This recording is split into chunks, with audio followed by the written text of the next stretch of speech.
প্রতিদিন রাতে ঘুমানোর আগে 6টি আমল করে ঘুমাবেন। আপনি ঘুম থেকে উঠেই ফলাফল দেখবেন ইনশাআল্লাহ।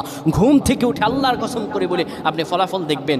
ঘুমাবেন আপনি গুনার বোঝা নিয়ে, ঘুম থেকে উঠে আপনি নিষ্পাপ হয়ে যাবেন ইনশাআল্লাহ, কোনো গুনাহ থাকবে না। যদি প্রতিদিন আপনি ঘুমানোর সময় এই 6টি আমল করে যেতে পারেন, 3বার করে করবেন। 1 নম্বরে যে আমলটি করবেন, কালিমা পড়ে ঘুমাবেন।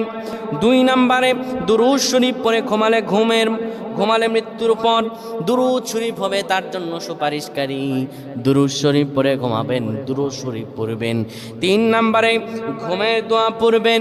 ঘুমের দোয়া পড়ে যদি ঘুমাতে পারেন, সারা রাত ইবাদত করার সওয়াব আল্লাহ আমল নামায় দিয়ে দিবেন। 4 নম্বরে আয়াতুল কুরসি পড়ে ঘুমাবেন। আয়াতুল কুরসি পড়ে কেউ যদি ঘুমায়, ফেরেশতারা তাকে সারা রাত পাহারা দেয়।